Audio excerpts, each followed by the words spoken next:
Welcome back to the competition studio at Paderewski International Piano Competition in Bydgoszcz. We've just heard the results from the first stage, and I'm so delighted to be joined here in the studio today by the wonderful concert pianist Olga Kern, who is one of our jurors this year. Welcome to the studio. Thank you for having me. Thank you for being here. Of course. It's always such an exciting time the minute the results are announced. So can I ask you just for your impressions of the last 4 days? Incredible playing, very inspiring in many ways. Yeah. Such a great, talented musicians, so different, and it was not easy from 4 days, 3 to choose 20. Really hard, really hard. I love everyone's playing, you know, knowing, of course, because I'm performing all the time myself, knowing how much work it is behind each of the contestants. And of course, there are some disappointments, but this is a normal thing for the competition, unfortunately. Yeah. But I wish good luck for the 20 who made it. And looking forward for the second round. It will be another wonderful set of recitals. 3 days of solo yes, again, yeah? Yes. So from tomorrow, I'm looking forward to it. I'm curious because we all know you from the Clyburn, and you know exactly what the competitors are going through, right? Because you've been under this pressure. What was that like for you? Actually, you know, I felt, specifically at that competition there in 2001, I felt that I am at home. It felt so right to be in that moment, in that place. And I felt the good energy from the public. And it was a little different from this competition because we all stayed in the host families, all contestants. So this is why I felt like I'm kind of like, it felt homey. Because of my fantastic host mother, and I still feel like she's my second mom, you know. Beautiful. So here they're in a different position. They come and they stay in the hotel, and they perform. And I know it's also very stressful, of course, for each of them. But I felt pride being there at Clyburn. It just felt exactly what I wanted to feel when you come and perform just a concert. Every stage for me there was like I was performing for the audience. This is why I say... so you didn't think about jury and rules? No, it felt that the right energy coming from the audience. And I really wanted to share what I worked for with this great audience. And it was the first time, 2001, when we performed in the new concert hall at the Bass Hall in Fort Worth. So that was also very special and very exciting, you know. So this great, beautiful, big stage from the first round. And my son was very little that time. I mean, he was like... You had a child during the competition? Yes, he was like 9 months old. And I actually played for him a lot in my mind. So that helped me as well. Yeah. So that's why I felt not necessarily stressed, but excited. Excited about every time I had a chance to go for the next round, and to show more and more and perform. Yeah. So yeah, and of course, Clyburn's name, and when Clyburn was alive that time, for me to perform knowing that maybe one day I will meet him personally, you know, and it happens, and we all remember from the documentaries when he hugged you after you got the prize. Do you remember this moment? It was so special.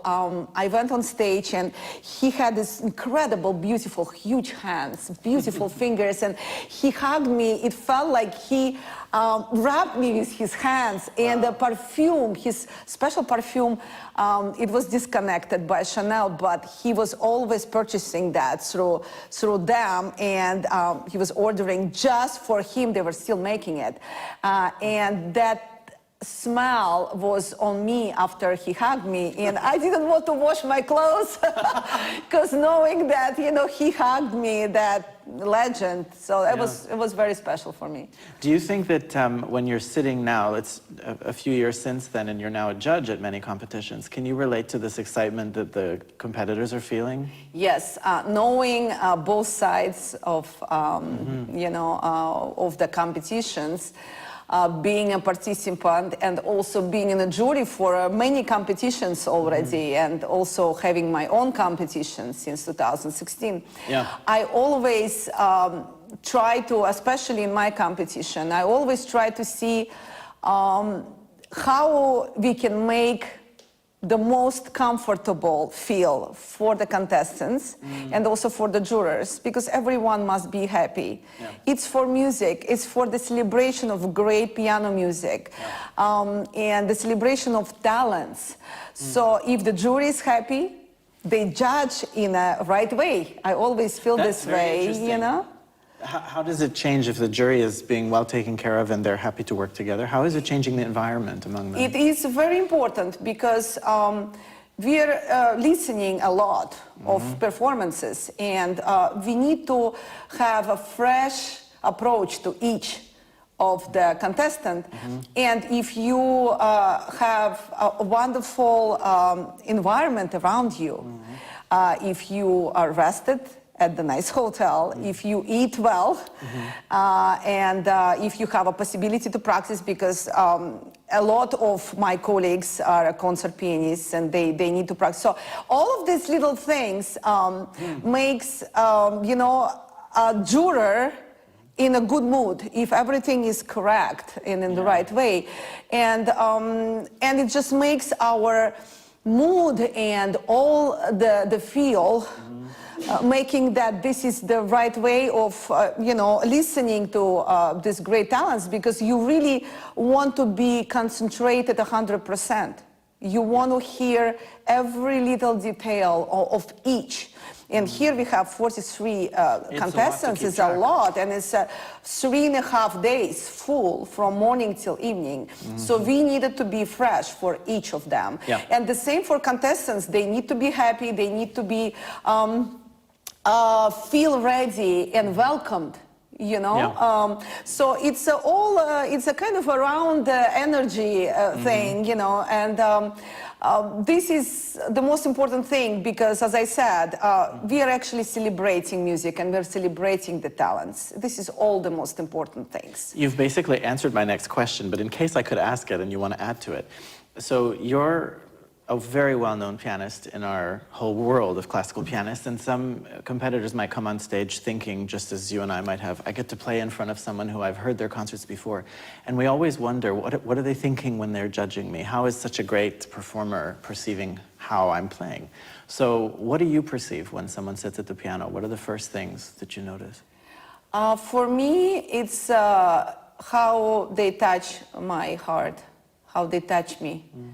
How they sing at the piano, how they listen to themselves. And if you listen to yourself, and we are always learning this, being a pianist, especially in our instrument, we need to learn all our life how we can make this big piano percussion instrument sound better.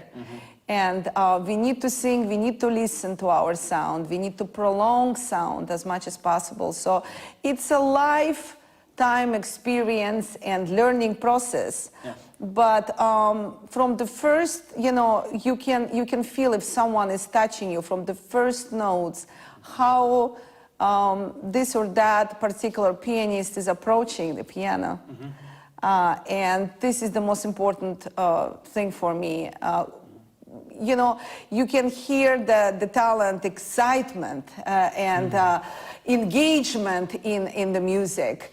And this talent is engaging you as well as the audience member. And I always want this connection, and this is what I want to hear again and again, and this is what I vote for. I want to hear this person again. What this particular pianist will surprise me with next time. I'm curious, on that same vein, what about the program choices? Do you look at the program and wonder how they have chosen these pieces? I think it's very important. For me, programming is one of the most important thing in our profession. Yeah. How did you program Clyburn, we are performing, for our audiences, and being a contestant, you need to make sure that you're ready 200% to present this or that piece. If you just try to put every period of classical sonata, impressionism, romantic, modern piece all together in the free choice program like here, I don't think it's always right way to do. Yeah. There is always something that you do the best and feel for music, a better way than others. And I always recommend, and my students as well, just choose the program when you are performing in a competition of a free choice program. Choose what you're 200% aware and sure, and you know that this is what I know the best. And this gives you, awareness that, yes, you know that I come on stage and I will show you how I do this, how I perform this. And people, the audience, feel it immediately, the energy from the performer. It's so important to feel that energy. And this is how we exchange our energy. Yeah. Audience to the performer, performer to the audience. This is what live concert is. So actually the free choice is a live concert in the way. Smaller, bigger, whatever you have half hour. Show what you are best at from the first round. And then, that's why programming is everything. And this is what I did actually for Clyburn in 2001. I chose what I knew I would do the best. And I just wanted to, I was not playing for this great jury who were sitting. I was not thinking about which great pianist is in the jury. There were a lot of them. It was a big jury. I just came there and I performed for my public. And this is, I always give this advice, don't think about what exactly you need to perform, classical sonata, Bach, etudes. No, you are here showing what you know the best. Yes. And share this knowledge with your audience. Share hours and hours of work with the audience which came to listen to you. You're a performer with free choice of program. And this is, for me, it's very important. And someone who really know how to programming will always have a career, because it's a very important part of our profession. I agree. I'm curious to ask you, because I heard you live in Toronto at Kern Hall, and you played Carnival and the Rachmaninoff B-flat sonata, B-flat minor sonata. What are the connections between these pieces for you? Actually, I program, if I play Carnival, it's always in the first half, and then I try to put something which I'm very close to by Rachmaninoff. And I play a lot of Rachmaninoff, and I always feel like if I have something in the second half from Rachmaninoff, my audience always appreciate it. And connection between Rachmaninoff and Schumann Carnival is actually very close, because first time I heard Schumann Carnival, it was Rachmaninoff's recording. And it changed my life. And it changed my vision of how Carnival can sound. Yes, it sounded very much like Rachmaninoff as a genius composer. So it was Schumann, but it was with Rachmaninoff approach, Interesting. And that recording went through with me through all my years, and at some point I stopped playing Carnival because I was so influenced by Rachmaninoff's recording. And then I came back to piece, kind of forgotten of what Rachmaninoff, did. And I never heard this recording again, because I said to myself, now I am ready, this is my interpretation. But because, thanks to Rachmaninoff's recording of this piece, I play this piece the way I do it, and my audience loves it. And this is the connection between Rachmaninoff and Schumann for fantastic. me. And with Rachmaninoff's anniversary being a few years ago, of course, I played all Rachmaninoff concerti, and I played a lot of Rachmaninoff music, but also I programmed that kind of recital program the way that it's not only Rachmaninoff. Yes, you can pay homage to Rachmaninoff and have the whole recital with Kareli variations, with preludes and etude tableaus, which I also did at the Carnegie Hall right now, recital. It was recent, but just a few days ago, right before coming here, and it was sold out. It was just amazing.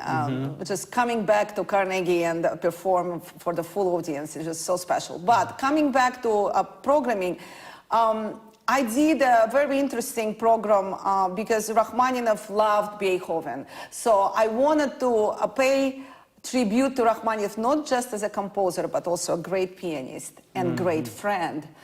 So I did Beethoven, Variations on the Theme by Salieri, which is not a very well-known piece, but it's a beautiful young Beethoven. Then of course, I planned Schumann Carnival, because Rachmaninoff inspired me to play this piece, right? And then I finished the first half with some Gershwin, because Rachmaninoff adored Gershwin, especially when he came to the United States, immigrated. And you can hear so much influence of Gershwin music in Rachmaninoff's late compositions.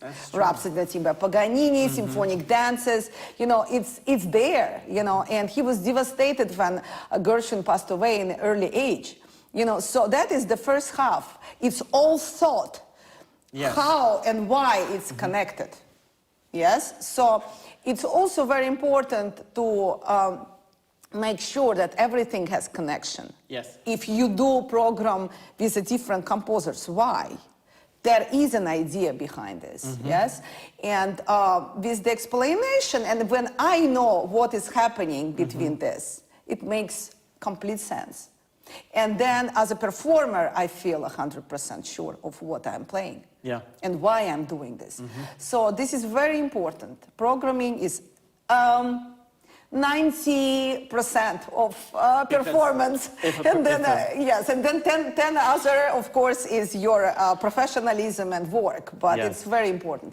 But it would be impossible, I suppose, to make a program that really doesn't make any sense, or you haven't thought through. It's impossible to sell this really as a performer. Do you feel that way? Yes, and especially for promoters, to have a program which they feel is good, and you need to think about that as well.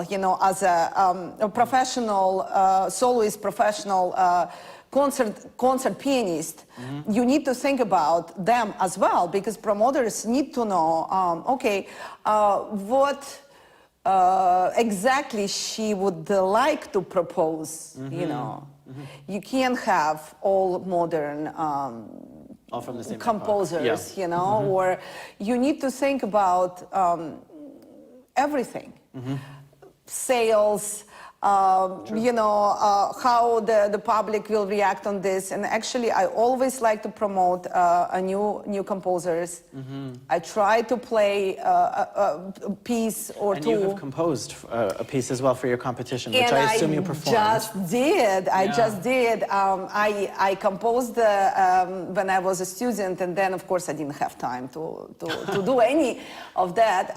But now I really wanted to try, so actually I composed. Because every competition we have, similar to here, we have some obligatory piece which is written for the competition. This is your competition? It's my competition, yes, the Olga Kern International Piano Competition. So from 2016, which we had the first edition, we invite every 3 years a composer, not American, someone from abroad, for the American audience to hear, because of course the Clyburn competition has always an American composer.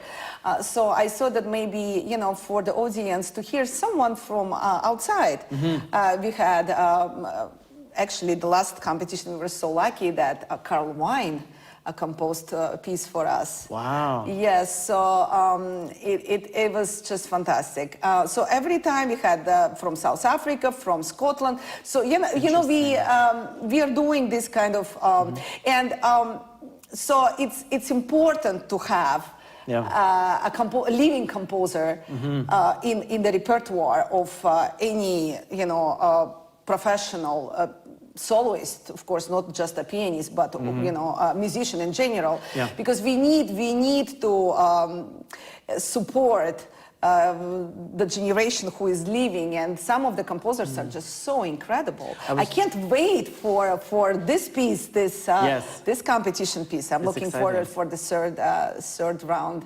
Now you also teach at, I'll pivot to what I'm thinking as you're talking, you teach at MSM, Manhattan School of Music. School, yes. Do you encourage your students to find new music and to work with composers, let's say? Always, always. We try to find also composers who are forgotten, for example, who are not played very often. I am always pushing in each of my students playing 2 or 3 compositions by either a modern composer who they want to work with, or someone who passed away but never was played before, So we are trying to always, it's a great process. I love discovering. Yes, it's actually learning process for all of us, for me as a teacher and for them as a student. So it's really great. If I can continue on the same vein as a teacher, so you have students now who are looking to you for all guidance of basic technical things, and you're on this incredible level touring all the time. How do you bring a career like yours into a studio and then apply it to a student who maybe needs some basic technical training? I think each student needs a personal approach. Right. And with some, I talk different things on a different level. With some, I need to pay attention more at basic things. So it's very interesting. Each of them needs a total different aspect of me. Some of them really asking for my professional advice being on stage. Some really needs, just as I said, basically technical practice fingering, So it's always challenging, and it's very exciting, I must say. It's very, yes, as we already said, it's a learning process. And when you're judging in a competition, do you fall back on in your imagination, or can you remember and conceive of how you learned the piano and your first steps into competitions as well, when people are playing and you notice, I was taught to do a certain thing this way, and now I'm seeing a totally different way, for example? Yes, there is a lot of different approaches now with the young, new generation, which is, I think, great and exciting. I grew up, I had an incredible teacher, and I must say that I have a great base for me not to think about technical difficulties anymore. The technical difficulties are actually helping me to make real music, And this is what I always try to achieve with my students. You need to have technical base, to make piano sing. Otherwise, okay, yes, technical skills, young generation would think, okay, it's just like playing notes. But no, technical skills means that you can get yourself to a different level. Meaning that if your fingers are going, it's not everything at all. It's just the beginning. Yes. Because the process of being on another level is not this. Yes. It's not how fast you can play. It's what you can create with what you know. And what sound, because for us, again and again and again, I will repeat this, for us pianists, the most important thing is what we make, what kind of sound we make, how we listen, how we can continue this sound. Because the sound on the piano, percussion, you touch, it disappears. With a better acoustic, it will maybe get a little longer, but with no help of very dry acoustic, it will just be very short. Yes, we have pedals, we can help each other a little bit with the piano pedal, and you know, the sound will prolong, but it's not everything. And we can't lean on the pedal for all resonances. We need other... No, because the most important thing, if you listen to the end of the phrase, if you listen how your sound prolong by itself without using the pedal, this is what's the most important. And it's a very long process of learning how to do this. Yeah, it takes a long time. And the gradation of our instrument, the gradation of sounds on our instrument is endless. Endless. Yeah. If a composer indicates for piano, it means that it's possible. As in It piani, is P. P. The same with fortissima. But it depends how we approach and what we do with our body. What we do, that's why technical bass is very helpful of how Yes, to put it lightly. Yes, because if we don't know how to sit correctly, what to do with our body, the fortissimo will never happen. There is a lot of tendency lately to play very harsh forte. I was just going to ask you. I'm sorry to talk about this, but unfortunately it's like this. And I love warm forte, and it can be fortissima, and it's still warm. So this is not enough for me from the young generation. I think if they would work more on how to use the whole body, because our bodies, our weight, a lot of weight, how we can produce the sound just by using this part, this part. So what has in the right changed? Way. We don't need to move too much. Yeah. It's just how you push your body into your arms, into your fingers. Right. A core is a tree. Yes. This is our tree, which gives life to branches, arms, and leaves, fingers. Yes. But this is our most important thing, which gives life. So we need to know how to use this correctly. And this is helping a lot. Even with the pianissima, if you push a little bit with your body, a little bit, it's just all this, I think it's even scientific thing, but you're learning this. It's a learning process, and it takes the whole life. How do you feel about the nature of then the sound and the continuity of a long singing tone in the younger generation now? If you say there are some technical things missing from the foundation, it would affect the sound. It will affect the sound, unfortunately, and some very talented ones, they just find it themselves. It's just also hours and hours of work. And of course, listening. Yeah. Because if you don't open your ears, even if you work hours and hours, nothing will happen, right? I remember I learned a lot starting working with the singers. I must say I'm lucky because I worked with incredible singers. One of the best of our times, you know. Kathleen Battle, Renee Fleming, you know, and name a few. And what did you learn from it? Just every singer has a different approach of how to breathe, what to do to sing, to prolong phrasing, to have a specific timing of a specific phrase. And this is what we need to learn. Chopin was learning from voice. Right. That was the most important for that time, his voice. So if you know when to breathe, how long the timing is for breathing, and how long the phrase can be on that breathing. This is all, it's science, but at the same time it's so natural.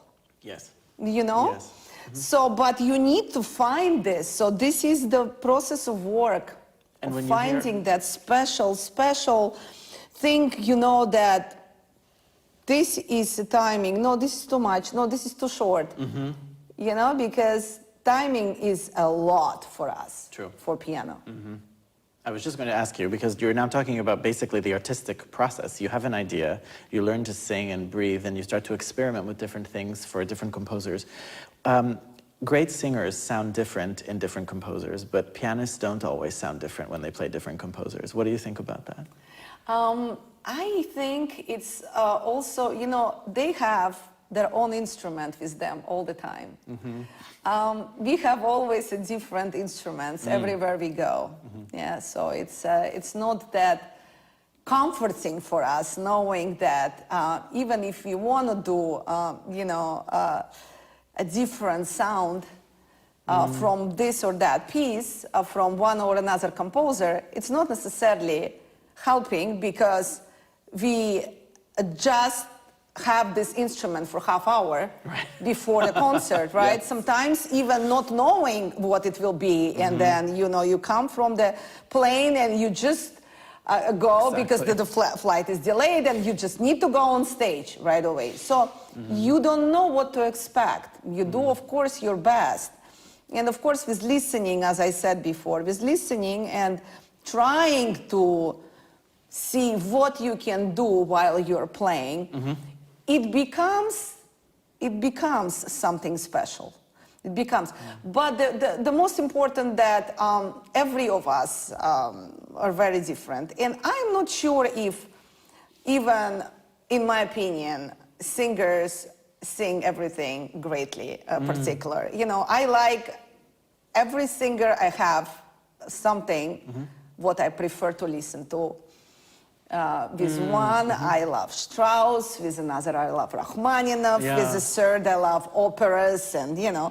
So it's also very personal how you, what style you like, what is so personal to you, what is touching you more, either as a warmth of the sound or the timbre which one or another singer does. Yes, the same with the pianist, you know, you would prefer something of, you know, Scarlatti by one, Beethoven by another.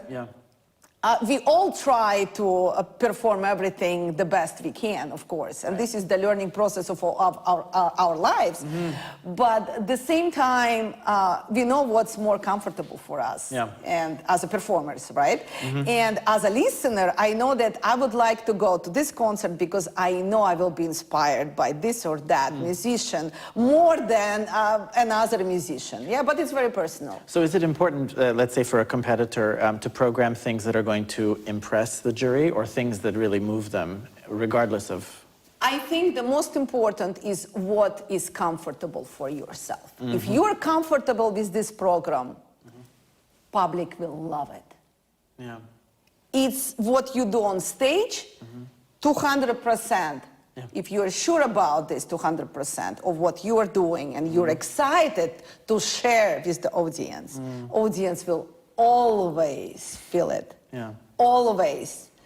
And, you know, it can be different from a traditional interpretation, but it will be so genuine and so sure that this is the only way. So sometimes you hear a great master and it sounds completely different from what you kind of have in your mind, but it's still so convincing. Why? Because it's convincing from the interpreter who is performing. That's why we have those masters. But we are also trying to be those masters, and the young generation also trying to be the masters. And this is what we are working for, right? All our lives, to become one day something, you know? But if you sure about your interpretation, in different stages of life, like as I said, I am ready for my Schumann Carnival. And this is what I say to myself, and I am enjoying every note in it when I'm performing. Yeah. And my audience enjoying the same way, maybe even more. They can connect with you in that It's point. a connection, it's on a different level connection, because you know that your interpretation is the right one. It's very important. And you can feel this in the moment on stage, of course, For because sure. it's one of the best feelings we ever have. It's a live concert moment, you know. Yeah. It's only happen live.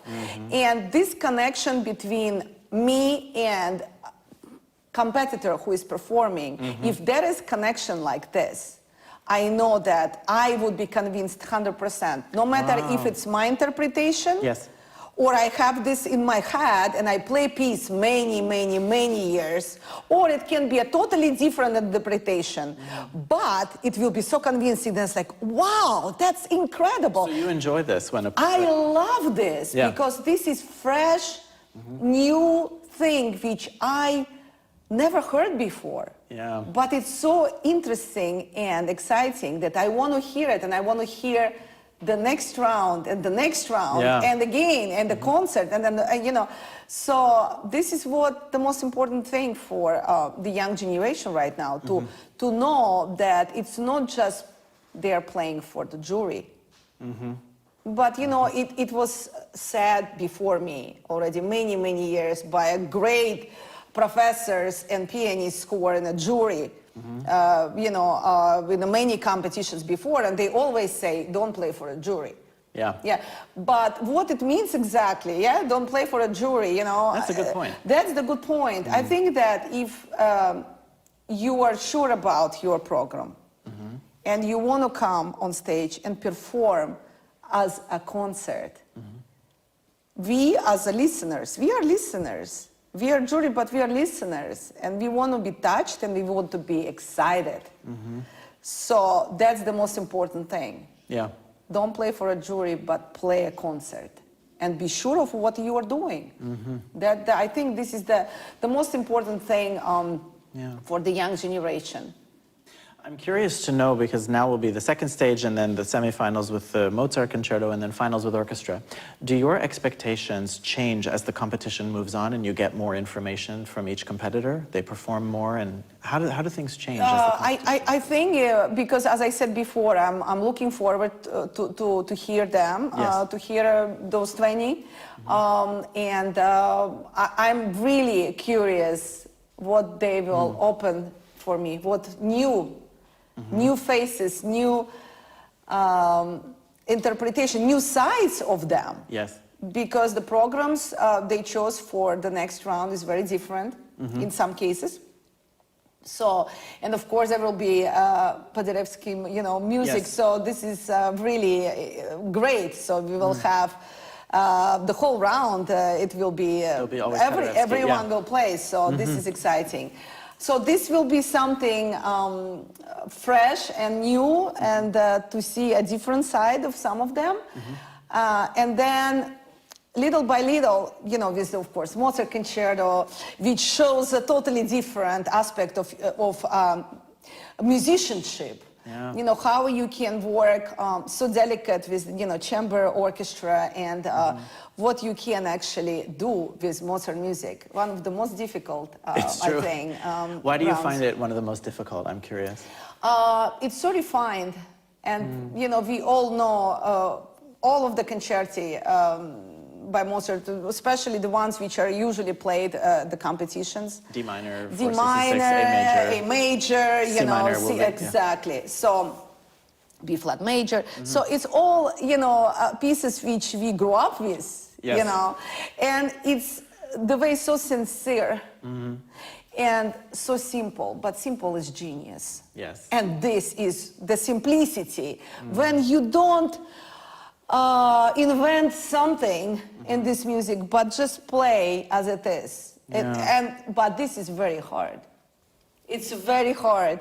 And also with the chamber orchestra, you need to have a different perspective how you play, how you produce the sound in comparison to a symphony orchestra. Right. Yeah? So it's more intimate music making. It's almost like chamber music. because you need to listen, you need to be involved so much, of course, with the symphony orchestra. You also need to know the parts of every instrument, to know what's happening, to be like one body. But here is even more, because it's so intimate. Yeah. And it's so there. It's every note is in there. It's like a plate on you know, it's all there. You can hear every note. It's transparent. Yes.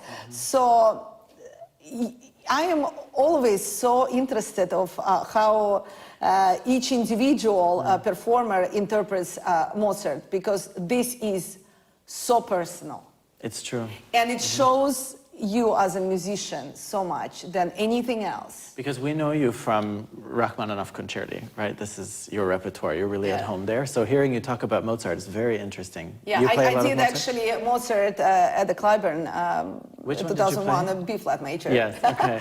Yeah. How is the feeling for you different when playing Mozart compared to Rachmaninoff Third? You know, I feel like I am a child again every time I play, because one of my first concerti, I played first, it was a Haydn concerto. Oh, I did the same. D Yes, major, we talked about this, and then it was A major, number 23. 48, No, 48. And that was my first Mozart, and I played it a lot, and I was very little. I was, I think, 8 that time. So it is very special. It's like coming back to that fresh innocence, you know, and be there for that moments of the whole, you know, 25, 30 minutes. It's just you're there in a totally different time, in a totally different thinking and way of how you produce sound. It's just a different world for me every time. And, you know, I always say to my students, be careful programming Mozart, whatever you play in the solo, Mozart sonatas, you need to be so sure of what you're doing with Mozart, especially in the competitions. Speaking of that, how do you feel about this new, very popular wave of adding more ornaments and improvisations and extended passages? If it's tasteful, it's wonderful. When it's too much, it's too much. You know, and when it's not enough, it's not enough. Right. It just needs to be really tasteful. I like to, you know, especially with the repeats in a music like this, you need to make something different. This is what it's supposed to be always. They wanted to do it. They were improvising, you know. So I always feel so happy to hear even a new cadences. Yes. You know, if really someone, a young pianist can improvise, can do something based on a Mozart, you know, in a, you know, first or third movement, something little, but your own touch. And I think this is very important. This is why it's so innocent, the way you need to perform this music. It needs to become your own. Yes. Like you. It's like your concerto, like you just composed this. This is why, like everything what a great composers performed, like what I talk about with Rachmaninoff, it feels like it's him. Playing it's Schumann, he, exactly, or he's playing Chopin. It's just him, you know? It becomes him. So the same with Mozart, it needs to become you. And can you tell the difference between a performance where it has become theirs and a performance where they're somewhat still outside of it? You can hear it immediately. With this music, it's just so easy to hear. What's the It's just, difference? I can't explain this. I just can't But explain. I know it's there. It's there. Can you explain this? Not I don't really, know. no. I think it's just... But it's just a feel. It's just a feel. And this is why simple is genius. True. How you can explain that it's just there. You know, and then you feel when there is this engagement and there is this refined sound, it's something what sweet and delicious, you know, is there or it's not there. It's really impossible quickly, to explain. And it comes to you really quickly. Yeah. It's immediate. Someone touched the Immediate. piano. Immediate. Yeah. Same type of question, but I'm curious because you're playing all the time Rachmaninoff concerti. We all remember you from the Clyburn finishing Rock 3, and it was so exciting. Do you remember this moment, finishing the concerto? And what is I it already like? played it so many times afterwards, I already don't remember But that's how I finished that but one. this is the point of my question. From then to now, how has that concerto changed for you? It's always changing with me. I mean, it's been, it's almost 25 years next year. Can you imagine of me winning the Clyburn? Wow. Let's take a moment for that one. But every time I play this piece, it's like the first and the last time I played. Wow. Because you need to give everything you have. Your emotions, your physical strengths, everything. It is one of the most demanding pieces, and I play a lot of concerti. Yeah. I play all Tchaikovsky, I play both Brahms, I play, Schumann, Chopin, Liszt, all Beethoven I did, So a lot of different Shostakovich, and, but with this piece, and even when I play all of them, in 2 evenings, it's usually, I do it in 2 evenings. I don't feel like, one evening, I mean, the whole day it's necessary. Not for public, not for the orchestra, not for me as a soloist. It's just, I don't think it's necessary, that kind of marathon. But 2 evenings is perfect. Because I do it the way that 1 and 3, because 1 has the same form. Yes. It's just smaller. It has also wonderful cadenza, a gorgeous second movement, but it's just shorter.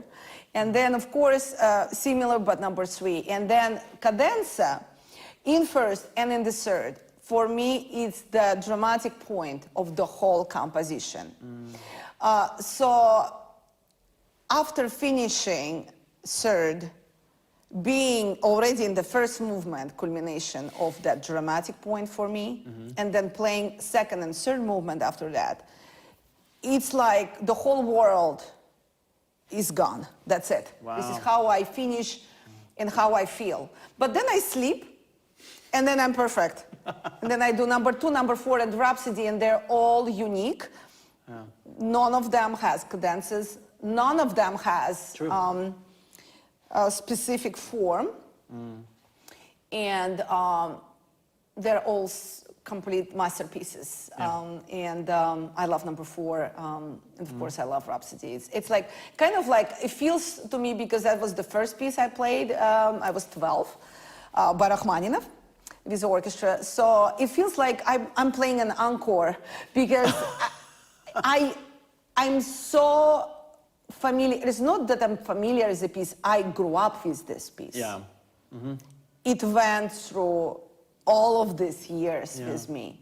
And the same like with the Schumann, the same is like pieces like, Chopin, Second Sonata, and some other pieces which I can say, yes, this is my piece, I'm ready for it, So this is one of the pieces I can say I'm ready for it. You're really demonstrating by explaining this the way a pianist connects to their repertoire and what the ideal would be in terms of how you feel when you play something that's that challenging. It is. I'm not ready for everything yet.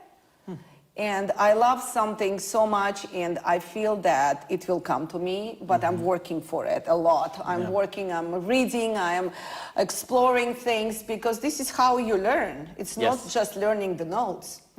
It's also, trying to compose what I did now. I think I really learned, and it taught me so much of how I can actually improvise more, and what I can do with sounds, and I think it just preparing me to a different stage of my life, of a different composers which I want to explore, and it's very exciting.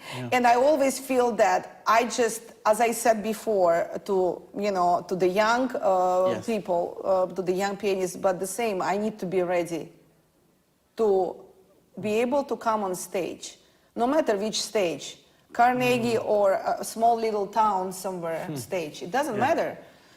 We are performing this music through our hands. It comes alive, so we are responsible for it, and the audience is waiting for us to show what we bring to them through our hands. So we need to be ready 200%, and we need to be sure that we are. Otherwise, there's no point of playing something. Yes, we need to start to play this. It can be fresh, but still it needs to be, you know, in you already. And that's why some pieces I started, and I know them, but I say to myself, no, it's not ready yet for the stage. So I'm hearing respect your audience, respect the public. For sure. You love your audience, obviously. The way I you love speak my about audience. it. I love being on stage. Yeah. I know that being on stage has a lot of responsibilities. It's not just come, learn something, and play the next day. You know, I learn very fast, but I learn and then I keep it for some time until I know that this is ready. This is how I actually structure my programs for the recitals, for example. I usually keep half of my recital untouched for me to make sure that half is new, but it's 100% ready, 200% ready, you know? And then I change another half, so it's or I have something which I already played and I wanted to do it. So I have 2-3 programs all the time, and then some new program, like in it, also some new pieces, because you must, if you are not playing something new, you're not growing up also, you know, That's fantastic. as a musician. Yes, true. You know, so you need to, but if you're not ready, you can do something which you already prepared for some time, right? Which is also new, but you worked on it. So this is my, you know, process of how I'm getting ready to perform this or this. Yes, sometimes I like to already program a new concerto, especially with the concertos, right? Because the orchestras need to know in advance, sometimes a year in advance, what you're performing for the next season, right? So I like to already program something which is new but exciting and I really want to do.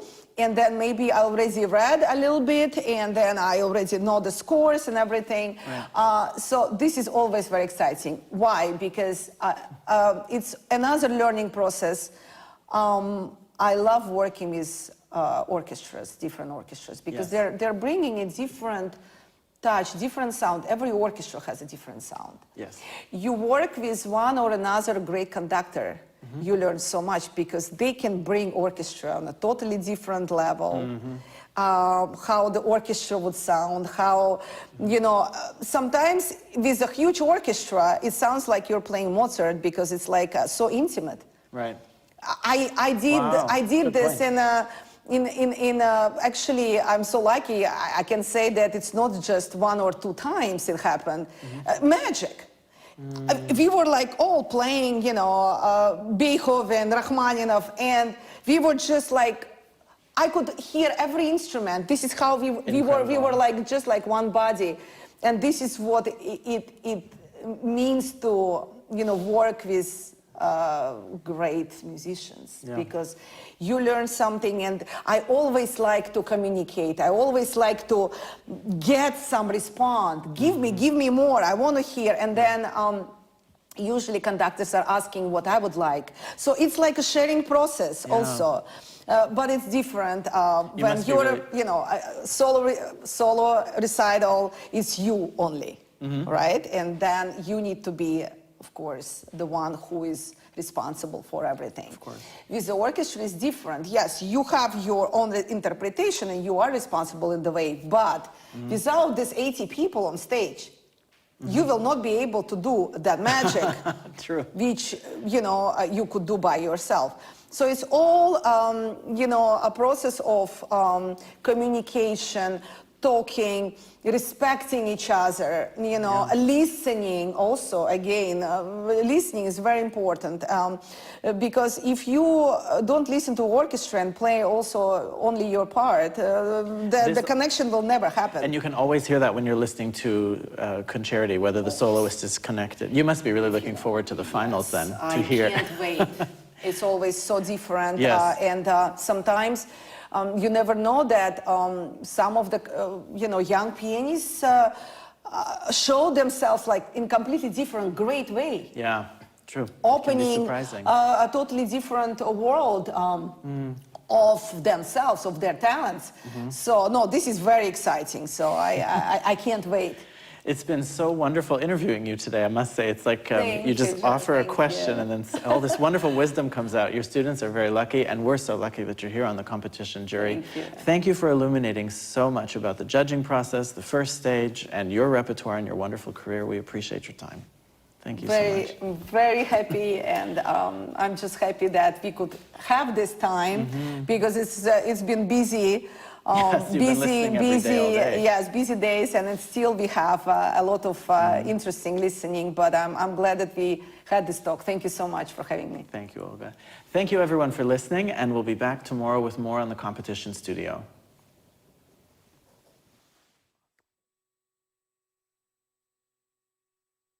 The 13th International Paderewski Piano Competition in Bydgoszcz, Poland. November 9th to 23rd. Watch live broadcasts online. More information at paderewskicompetition.pl and on social media.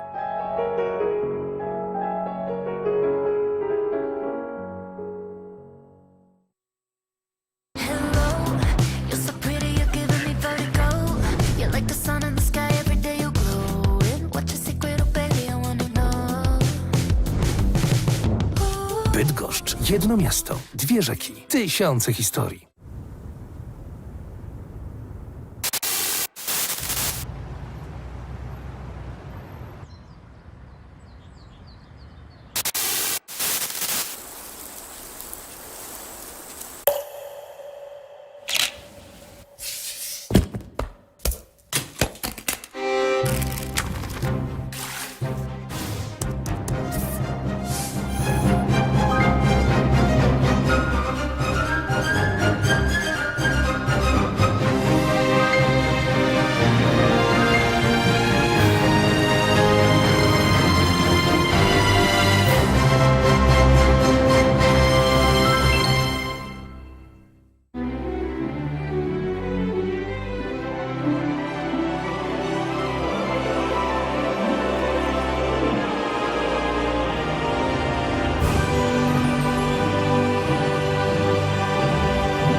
Energia jutra zaczyna się w umysłach, które sięgają dalej. Energia jutra to bezpieczeństwo, rozwój, niezależność, wielkie inwestycje dla pewnej przyszłości. ORLEN to więcej niż przystanek na drodze. To droga. Energia jutra zaczyna się dziś. Stadiony, baseny, muzea, opery, te i wiele innych obiektów powstało ze środków przekazanych przez Totalizator Sportowy. Od 1994 roku przekazaliśmy na te cele ponad 22 miliardy złotych. Totalizator Sportowy, właściciel marki Lotto. The 13th International Paderewski Piano Competition in Bydgoszcz, Poland. November 9th to 23rd. Watch live broadcasts online. More information at paderewskicompetition.pl and on social media.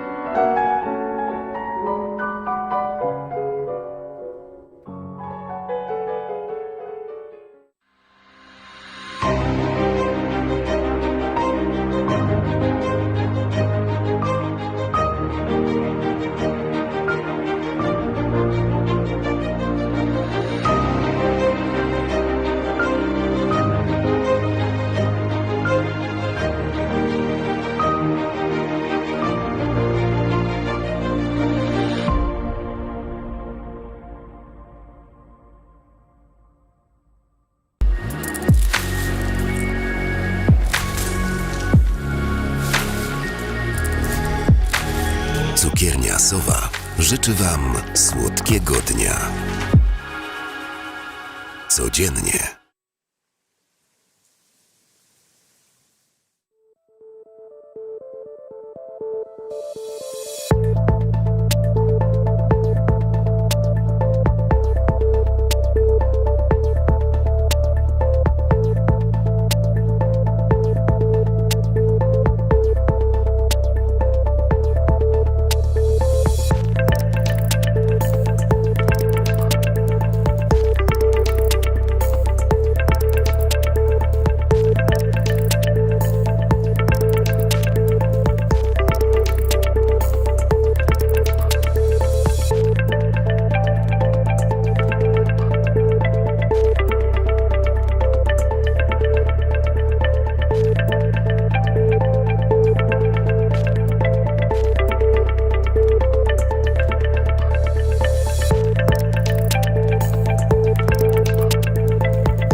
13. Międzynarodowy Konkurs Pianistyczny imienia Ignacego Jana Paderewskiego w Bydgoszczy.